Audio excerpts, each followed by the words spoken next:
দোয়ার বরকত এবং তার মার দোয়ার বরকত। আজকে মা বাবা যদি দোয়া করে কিন্তু ওই দোয়া কিন্তু আল্লাহ ফেরত দেয় না। আজকে আপনাদের সামনে আমি আজকে চেয়ারে বসছি। আমার বাবা বহু গরিব দুঃখী মানুষ ছিলেন, একদম অর্থহীন ছিলেন। এমন একটা সময় ছিল বাবা আমার 5 লাখ টাকা করে দিতে পারে নাই, বহুত কষ্ট করছে। বাবা আমার জন্য দোয়া করছে, হুজুরের কাছে বহুত দোয়া চাইছে। হুজুর বহুত দিন ধরে সভাপতি বানানো মাদ্রাসা ছোট ছোট হুজুরের মাহফিল বহুত আমরা শুনছি। সভাপতি হুজুর মানে বহুত দিন ধরে এই ছোট থেকে হুজুরের দোয়া করে আমার নিকট, যে মাহফিলে যাই দোয়া চাইছি। হুজুর দোয়া করছে, বাবা দোয়া করছে, মা দোয়া করছে। ভাই সবকিছু আল্লাহ পাক আমাকে আপনাকে রাখছে, মুরব্বীরা বাবারা চাচারা সব রাখছে, কিন্তু বর্তমান একটাই অভাব, হুজুর পয়সা আছে কিন্তু আবার বাবা পয়সা নাই। বাবা খবরে গেছে, যে কোনো জায়গায় যাই বাবার জন্য দোয়া চাই। ওই জন্য এমন একজন সন্তান দুনিয়া আপনি বানিয়ে যান কিয়ামত পর্যন্ত যেন আপনি সদকায়ে জারিয়া হিসাবে সব পেয়ে থাকবেন। তার কারণ ওই সন্তান আরো সন্তানকে শিখাবে, ওই সন্তান আরো সন্তানকে শিখাইবে। খায়রুকুম মান তাআল্লামাল কুরআনা ওয়া আল্লামা। ওই ব্যক্তি সবচাইতে দামি।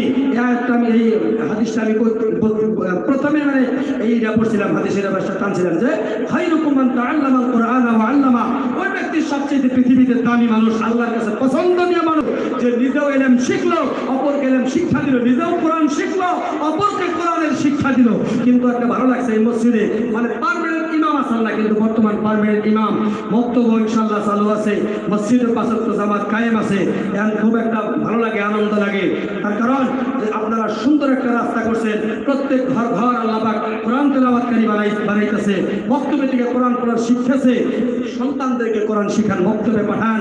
ইনশাআল্লাহ এমন একজন সন্তান বানিয়ে দেন, ওই সন্তান যদি আপনার জন্য দোয়া করে ওই দোয়া অবশ্যই আল্লাহ পাক ফিরিয়ে দিবে না গো। সন্তান যদি দোয়া করে হাত তুলে 2 ফোঁটা চোখের পানি বাবার জন্য হালিয়ে দেয়, ওই নাকের পানি, ওই চোখের পানি নাকে আসার আগে আগেই ওর মা বাবার গুনাহ আল্লাহ মাফ করে দেয়। যেরকম সুবহানাল্লাহ। আজকে হাফেজ কোরআন হইয়া, মওলানা হইয়া, মুফতি সাহেব হইয়া আপনি দরবারে যাবেন, জানাজা হবে, 10 জনের সামনে খাড়াইয়া মাপ চাইবো, মুফতি সাহেব, মওলানা সাহেব, হাফেজ সাহেব মাপ চাইবো। আমার বাবা জীবনে যদি কোনো কারো কাছে অপরাধ করছে, অন্যায় করছে, আপনাদের কাছে আল্লাহর রাস্তায় বাবার মাপ চাই, চাবো না সাবরা নাই আর কান্দা দিব। হাফেজ সাহেব কানবো, মওলানা সাহেব কানবো না, নাই মুফতি সাহেব কানবো, কান্দা দিব আর জানাজা করবো। আল্লাহুম্মা গফির লিহাইয়িনা ওয়া মাইয়্যিতিনা ওয়া শাহিদিনা ওয়া গায়িবিনা ওয়া সাগীরিনা ওয়া কাবীরিনা। সবটা গল গল করে পানি পড়বো আর দোয়া গুলা পড়বো। আমার আল্লাহ কয় কানবি না রে হাফেজ সাহেব, মওলানা সাহেব, মুফতি সাহেব কানবি না রে, কোরআন তেলাওয়াতকারী কানবি না। তোর চোখের পানি নাকে আসার আগে আগেই তোর বাবার গুনাহ, তোর মার গুনাহ আমি মহান আল্লাহ মাফ কইরা দিলাম। আর জোরে বল সুবহানাল্লাহ। সবাইকে যা কিছু শুনলাম, আলোচনা করলাম, আমল করার তৌফিক দান করুন। সকলে বলি আমিন। আমার কথার ভিতরে যদি কেউ আঘাত পেয়েছেন, দুঃখ পেয়েছেন, আল্লাহকে ওয়াস্তে ক্ষমা করবেন। আর আমার জন্য আপনারা দোয়া করবেন। আপনাদের জন্য দোয়া রেখে আমার বক্তব্য শেষ করছি। ওয়া আখিরি দাওয়ানা আনিল হামদুলিল্লাহি রাব্বিল আলামিন। আসসালামু আলাইকুম ওয়া রাহমাতুল্লাহ। কি উত্তর দেন? ওয়া আলাইকুম আসসালাম। আর জোরে মারহাবা। আবেদকারী আবুল কালাম আজাদ সাহেব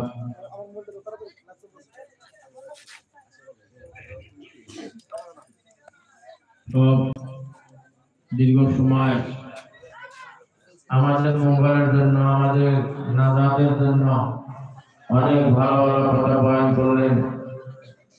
এখন রাত প্রায় 10টায় বাজে।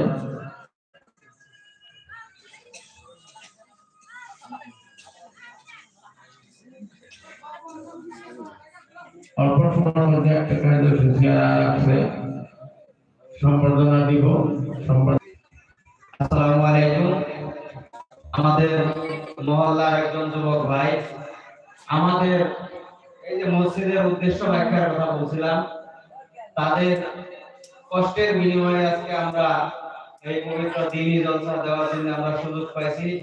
তার জন্য একজন ভাই